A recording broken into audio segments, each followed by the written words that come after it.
Halo semuanya, salam kenal dengan kami Gada Podcast.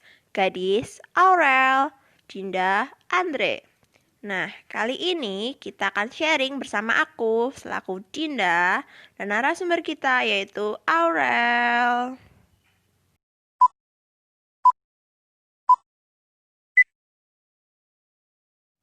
Melihat situasi saat ini, seperti yang terdapat dalam berita Stick to Remote Learning yang dipublikasikan pada tanggal 3 Juni 2020 oleh Jakarta Post, kita diminta untuk tetap menjalankan study from home pada tahun 2020 hingga 2021 ini. Hal ini dikarenakan virus corona yang masih merebak di negara kita. Tapi di beberapa kawasan yang sudah menjadi zona hijau, mereka diperbolehkan oleh pemerintah untuk menjalankan sekolah offline. Sangat beruntung ya mereka. Nah, walaupun mereka sudah mendapatkan izin untuk melaksanakan sekolah offline, mereka juga tetap menjalankan proses belajar dengan protokol kesehatan loh, agar kita dapat terhindar dari virus corona dan mengurangi kenaikan kasus virus corona di negara kita. Nah, kita sebagai siswa yang langsung dihadapkan dengan situasi seperti ini, kita tentunya menjadi bingung kan? Ditambah lagi, kita harus menghadapi kenyataan bahwa virus corona kini mengalami lonjakan kasus positif yang sangat tinggi. Apa sih yang harus kita lakukan? Menaati anjuran pemerintah atau harus bagaimana? Tentunya sangat berat bagi kita untuk menentukannya. Tapi kita diajarkan untuk dapat menentukan pilihan hidup kita masing-masing. Kita tentunya lebih memilih untuk menaati apa yang dianjurkan pemerintah, karena hal itu untuk kebaikan kita bersama. Dengan kita menaati anjuran pemerintah, kita dapat menurunkan angka kasus positif COVID-19. Tak hanya itu loh, dengan study from home, kita sebagai pelajar juga memiliki tanggung jawab untuk mempersiapkan masa depan kita.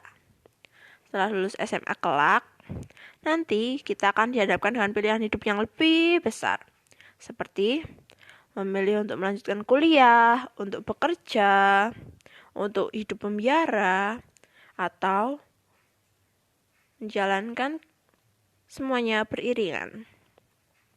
Kita sebagai siswa yang menempuh pendidikan SMA, tentunya kita akan memilih untuk melanjutkan masa depan kita dengan kuliah dan mencapai cita-cita kita masing-masing. Nah, sekarang untuk lebih memahami apa sih panggilan hidup itu dan untuk belajar menentukan pilihan hidup kita masing-masing, mari kita simak sharing dari Aurel mengenai panggilan hidupnya untuk belajar menjadi arsitek yang sukses kelak. Langsung ke Aurel. Oke Mbak Aurel, lanjut. Lagu baru. Oke, 5, 4, 3, 2, 1, go. Close the door. Halo semua. Jadi di sini aku mau sharing tentang cita-citaku menjadi seorang arsitek. Gak gampang kan mestinya buat jadi seorang arsitek kalau gak belajar dengan tekun. Nah, tujuan utamaku menjadi seorang arsitek itu aku pengen membantu orang di sekitarku membangun tempat tinggal yang layak huni, tapi dengan biaya yang seminim mungkin, mengingat keadaan ekonomi masyarakat di sekitarku nggak seberuntung keadaan ekonomi masyarakat di luar sana, apalagi sedang pada situasi pandemi kayak gini. Setidaknya aku udah bantu mereka buat sedikit demi sedikit cari jalan keluar dari masalah mereka. Nah, aku sebagai seorang siswa yang ingin menjadi arsitek, tentunya juga punya hak dan kewajiban yang harus aku laksanakan.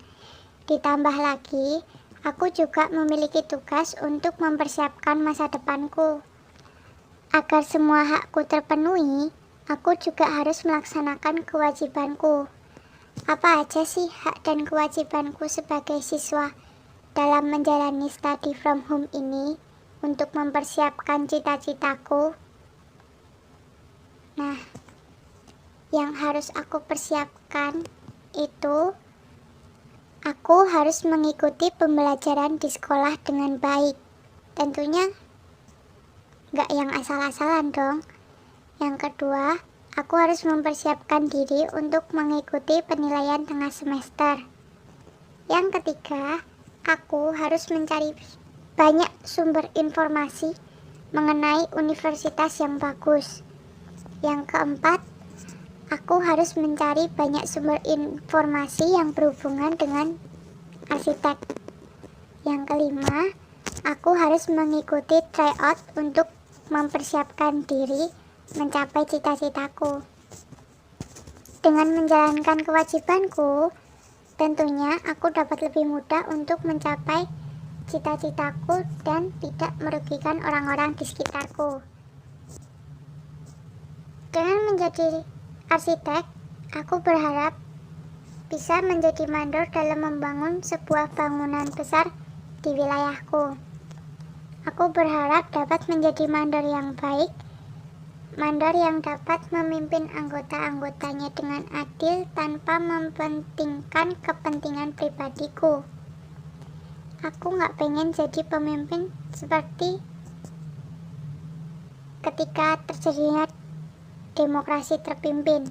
Ketika pemimpin tidak dapat mengatur anggotanya dengan baik, sehingga banyak anggota yang hanya mementingkan dirinya sendiri tanpa mementingkan kepentingan orang lain, dan konstituante tidak dapat merumuskan undang-undang dasar yang sudah menjadi tugasnya.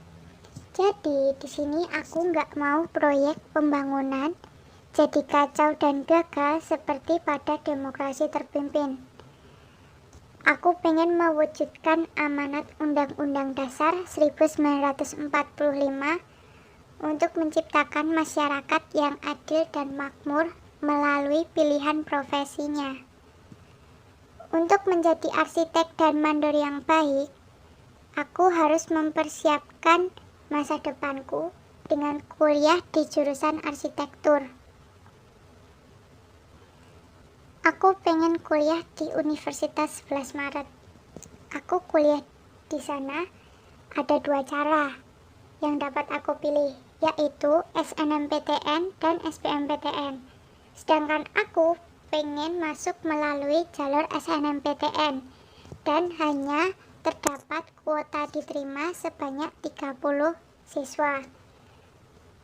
Sedangkan di jalur SBMPTN hanya menerima kuota sebanyak 20 siswa, sehingga Universitas 11 Maret hanya dapat menerima 50 siswa di jurusan arsitektur. Sedangkan diprediksi pada tahun ini akan ada 6.125 siswa yang ingin mendaftar pada jurusan arsitektur. Berapa frekuensi harapan yang aku miliki untuk diterima pada jurusan arsitektur melalui jalur SNMPTN? Jadi, frekuensi harapan yang aku miliki untuk diterima pada jurusan arsitektur melalui jalur SNMPTN ada 3.675 cara. Sekian sharing dari aku, semoga dapat menginspirasi kalian dalam mencapai cita-cita kalian. Semangat, terima kasih. Nah, setelah kita menyimak sharing dari Aurel, kita dapat menyimpulkan bahwa sebuah pilihan hidup itu dapat berdampak dalam segala bidang. Aku harap teman-teman yang mendengarkan dan menyimak podcast kami ini, kalian dapat belajar untuk menentukan pilihan hidup kalian masing-masing, agar kelak kita semua dapat menjadi generasi yang cemerlang bagi bangsa kita. Sekian podcast kami kali ini. Sampai bertemu di podcast-podcast kami selanjutnya. Jaga kesehatan, taati protokol kesehatan. See you next time. Thank you.